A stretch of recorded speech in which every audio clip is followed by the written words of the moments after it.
Chapter 13. The chapter about the world. What not to do. Upāsikā's granddaughter called a young monk a cuthead, and he took offense at the insult. The Buddha first appeased him, and then gave the teaching found in this verse. 167. One should not follow lowly things. One should not abide heedlessly. One should not follow a wrong view. One should not foster worldliness. One should live by Dhamma. The Buddha returned to his hometown, Kapilavatthu, and was received with great honor. But no one invited him for a meal, so the next day he went on alms round, which upset his father, the king, as being beneath his dignity. The Buddha explained that in the lineage of Buddhas, they always go on alms round, and then he spoke these verses. 168. One should strive and not be heedless. Live by Dhamma with good conduct. Living by Dhamma, one will live at ease in this world and the next. 169. One should live by Dhamma with good conduct and not with bad conduct. Living by Dhamma, one will live at ease in this world and the next. Death does not see one who sees impermanence. 500 monks were given a subject for meditation, but did not attain, so they determined to return to the Buddha. On the way they saw a mirage, and then bubbles bursting, and they realized the self had the same characteristics of impermanence. The Buddha then projected an image of himself and taught them with this verse. 170. One should see it as a bubble. One should see it as a mirage. Looking on the world in this way, the king of death does not see one. There are no bonds for one who knows. Prince Upāsikā was given a rich reward by the king, including a dancing girl. But later she died, and the prince went to the Buddha, who gave him a teaching about how many times in life after life he had wept for this woman, and explained that only fools allow themselves to grieve. And then he spoke this verse. 171. Come, look upon this world adorned like a king's gilded chariot, where fools become depressed. There is no bond for those who understand. The heedful shine forth. Venerable Samanjani spent all his time sweeping the monastery and never meditated.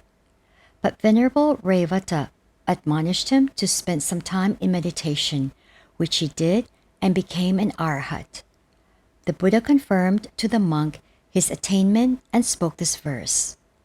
172. Whoever was heedless before, but then later is not heedless, that one shines brightly on this world like the moon released from a cloud. Good deeds cover bad ones.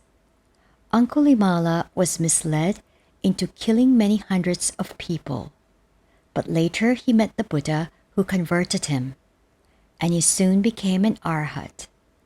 Later he was recognized as the former killer and was stoned to death. The monks asked where he was reborn, and the Buddha explained he was not reborn at all, and spoke this verse about him. 173. The person whose wicked deed is covered over by a good deed, that one shines brightly on this world like the moon released from a cloud. Only a few go to heaven. A weaver's daughter heard the Buddha teach on contemplation of death and undertook the practice herself. After 3 years, the Buddha returned to her hometown and asked her 4 questions, which she sagely answered, but no one understood her answers except the Buddha.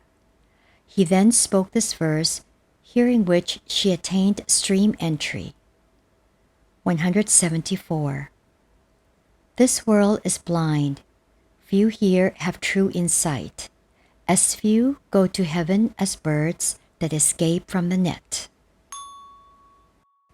The wise go out of the world. Venerable Ānanda waited while 30 monks met with the Buddha, who brought them all the way to arahatship, after which they flew away. Seeing they were no longer there, Venerable Ānanda asked where they had gone, and the Buddha explained they had left in the same way as the geese who they saw flying in the air at that moment. 175.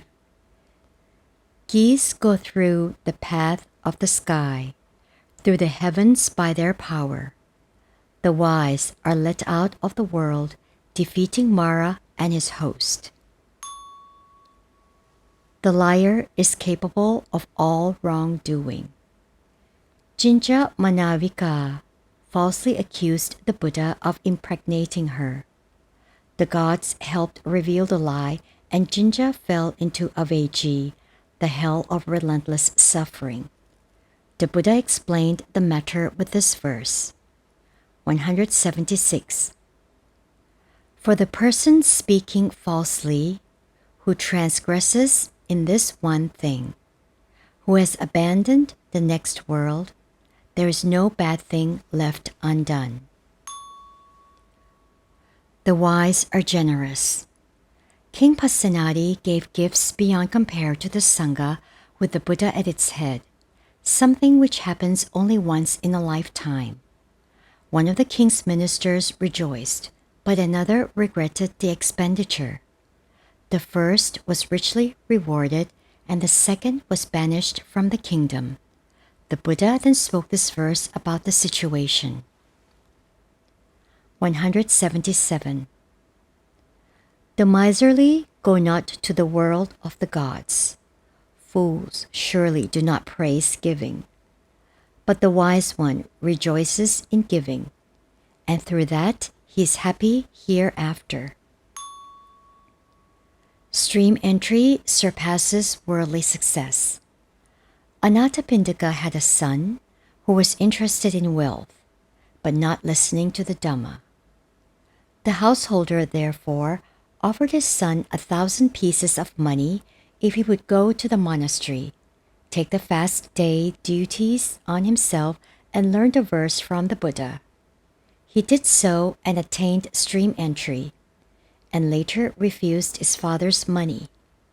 The Buddha explained his decision with this verse. 178. Having sole sovereignty over the earth, or going to heaven, or lordship over the whole world, better the fruit of stream entry.